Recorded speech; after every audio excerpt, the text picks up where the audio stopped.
Ciao ragazzi, oggi vi faccio vedere un metodo che sto seguendo negli ultimi 2 giorni per tenermi attivo e imparare. Imparare in fotografia da autodidatta non è facile, anzi è piuttosto difficile non sapere da dove cominciare, dove andare, quindi pensare di dover fare dei corsi, workshop, eccetera, ma anche dopo averli fatti, in fotografia si è sempre un po' da soli a doversi evolvere, a dover imparare, a dover provare delle nuove cose, insomma, non è facile andare avanti, non è facile cambiare, non è facile tenersi magari ispirati, creativi o come lo volete chiamare. Quindi voglio condividervi un attimo quello che sto cercando di fare sia nell'ultimo anno, ovvero comprare delle riviste o dei libri o qualcosa che mi tenga attivo e non guardare solo Pinterest o robe del genere, anzi Pinterest, bacheche varie, Cosmos, e tutte selezioni di foto fatte da altri, sono cose che non guardo spesso,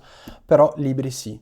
E non soltanto libri di grandi maestri di sti cazzi o di grandi fotografi evergreen che comprate per fare i regali di Natale, ma riviste dove effettivamente trovate gente che scatta adesso, gente che sta o nascendo adesso o che magari c'è sul panorama da un po' e che ha fatto un nuovo editoriale o che ha fatto un nuovo servizio, un nuovo lavoro o qualcosa di innovativo, quindi qualcosa di contemporaneo e non era per cagare sui grandi fotografi e neanche su altra gente, ma è semplicemente per non tornare nel discorso banale dei libri di fotografia, ma andare un po' oltre.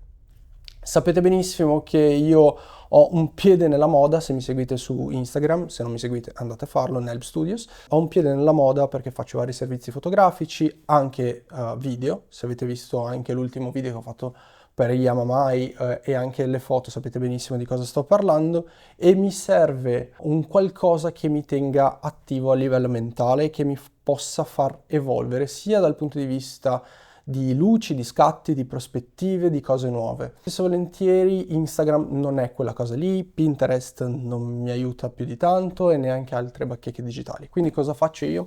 Nell'ultimo anno sto comprando delle riviste, questo per esempio è Self Service che ho comprato penso 2 o 3 mesi fa, quindi vado a guardare un po' le campagne, un po' gli ADV, i set fotografici che hanno fatto e la prima cosa che ho fatto è cercare di individuare i set che mi piacevano e cercare di trarre ispirazione solo a livello visivo. Quindi mi sono limitato a guardare, mi sono limitato a immagazzinare le immagini nel subconscio. Ok, ci sono tante immagini che mi piacciono, ma anche tante immagini che non mi piacciono e che non farei mai. Però ogni volta che guardo un'immagine che mi piace cerco di memorizzarla, di capire un attimo cosa mi piace, cosa non mi piace, è un bel esercizio, ma anche avere, penso, 400 pagine, 500 pagine di immagini fisiche che posso toccare, che posso vedere, che cambia a seconda di che carta è stata utilizzata per stamparle, perché sono libri anche, cioè anzi sono magazine che utilizzano vari tipi di carta, anzi in questo caso ci sono 2 tipi di carta per la stessa fotografia e si vede come cambia da uno all'altro e questo è un metodo che ho utilizzato. Quindi comprare dei magazine recenti come self-service che magari può essere utili. Se volete ovviamente copiare tutto il set potete farlo, ma non è quello che faccio io. Sì, il giorno del mio compleanno sono uscito e ho comprato Cabana, un magazine che volevo prendere veramente da tantissimo tempo e che ho cominciato a guardare per tutti i tipi di fotografie che ci sono su. Ci sono un po' di still life, un po' di foto anche di architettura, un po' di moda e vari tipi di fotografie, vari tipi di luce, vari brand. Veramente un libro molto molto molto figo. Scusate, è un magazine. Continuo a dire libro, ma è un magazine. Anche queste foto qua di still life, a me è capitato di fare il still life recentemente, quindi magari guardo e cerco di capire un attimo la foto e cerco di individuare anche qui ciò che mi piace. Negli ultimi 2 giorni, anzi l'altro ieri, mi sono messo a fare una cosa che non ho mai fatto. Ok, sapete come quando abbiamo fatto una foto e vogliamo editarla e magari c'è della gente che si mette a scrivere più luce qui, più esposizione là, più cose qui, eccetera. Quel tipo di note, come si può dire, punti sulla fotografia, ok? Quindi io ho cercato di non solo andare a guardare quello che mi piaceva, in questo caso magari le prime due foto, ma ho cominciato a non trattarli più come libri che devono rimanere intonsi, come si dice, che devono rimanere senza nessun graffio, perfetti, eccetera, ma li ho utilizzati per prendere degli appunti. Questi appunti qua sono degli appunti banali, alcuni, e degli altri appunti che sono un po' più delle speculazioni. Ora, so cosa state pensando. Ah, vuoi indovinare come è stata fatta la foto? No, l'obiettivo qui non è indovinare esattamente come è stata fatta la foto, ma è cercare una delle vie in cui si potrebbe fare una foto simile o avvicinarsi a questo risultato in termini di luci, non in termini di risultato finale, quindi non in termini di ricopiare effettivamente tutto lo scatto. È solo un tentativo, ok? Quindi non voglio indovinare come il fotografo ha fatto questo scatto e dire ok, sono bravo se riesco a indovinarlo, non è questo il gioco. Il fattore sta nel, ok, di tutte le vie in cui questa foto potrebbe essere stata fatta, secondo te com'è? E se sì, cercare di segnarmi un'ipotesi. Per esempio questa foto qui è molto interessante perché posso notare dei dettagli, magari penso che gli ISO erano alti, quindi magari la luce davanti a una luce continua che è stata fatto come un light painting sulla foto, quindi magari un'esposizione un po' più lunga. Lo sfondo è molto sovraesposto, quindi magari lo sfondo è stato fatto a flash, però lei è stata illuminata in un altro modo.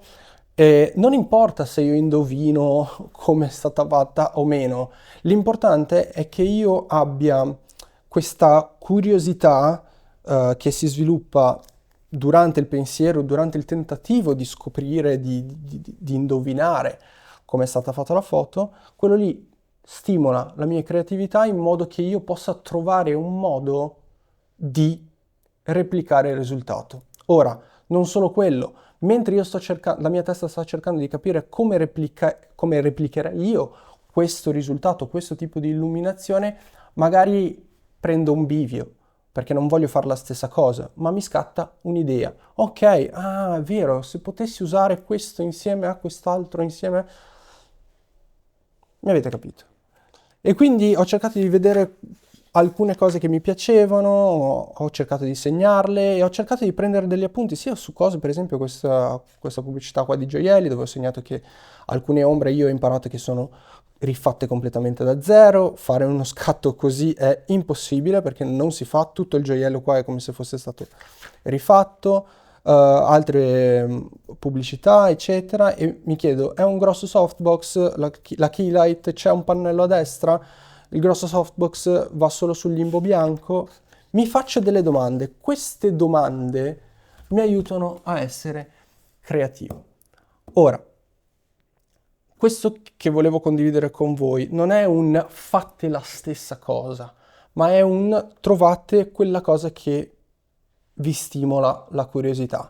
Nel mio caso, ultimamente ero incappato in questa cosa dove nei set fotografici quello che facevo era far arrivare la modella, magari una cavia perché volevo provare nuove cose, ma queste nuove cose non me le stavo più scrivendo prima, ma stavo cercando di andare un po' a braccio e evolvere quelle che erano stati i miei setup di luci fino a quel momento, ok? Solo che mi ritrovavo più che altro a ritornare a dei setup di luce che funzionavano e quindi a non andare avanti. Questo perché in mente non avevo altri riferimenti, la mia curiosità era finita verso quel tipo di cose e la mia mente era su tutt'altre cose.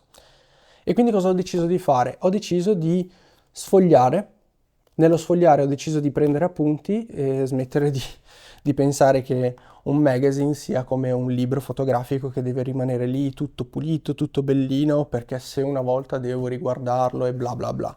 Ma ho pensato, sarebbe molto meglio che io cominciassi a scrivere, prendere appunti, disegnare, fare, guardare, scrivere anche delle stronzate, ma sviluppare il mio lato creativo in modo che varie idee che già preesistono nella mia testa possono combinarsi con altre cose che vedo di altri fotografi. Ed è questo il fulcro.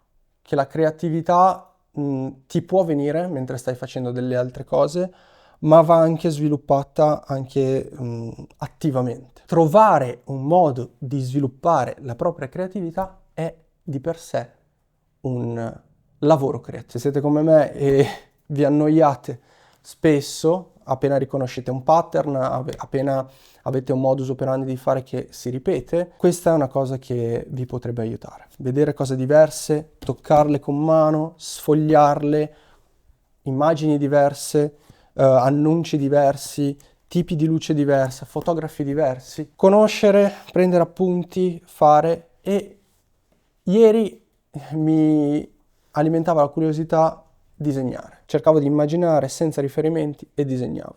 Oggi quello che mi ispira è trovare nuovi modi di illuminare, guardare, prendere appunti e cercare di far lavorare il mio cervello sia a livello conscio, quindi mentre sto guardando, sia a livello subconscio, quando unisco quello che vedo su una rivista, su un libro, su qualsiasi cosa, con delle mie idee pregresse. E da lì nascono nuove idee, nuove cose, eccetera. Non c'è bisogno di AI, non c'è bisogno di mettersi lì e guardare e cercare su Google immagini, non c'è bisogno di Pinterest, non c'è bisogno di nient'altro che se non una biro e un magazine, che questo qua mi è costato 10 euro. Quindi 10 euro ci saranno 200 pagine dentro, più o meno, non lo so. Spero che sia un metodo che trovate interessante, ero stufo un po' delle idee un po' teoriche e nulla di pratico. Questa non è una formula, ma è tutto ciò che mi smuove in questi giorni. Non sto parlando neanche di mesi, ma sto parlando dell'altro ieri e molto probabilmente anche stasera. Quindi lavorate, guardate, imparate, prendete appunti e trovate dei modi creativi per rimanere creativi, perché serve creatività anche per quello, senza seguire formule o cercare su YouTube come rimanere creativi, come fare delle cose nuove. Inventatevi voi i vostri modi per rimanere creativi, ok?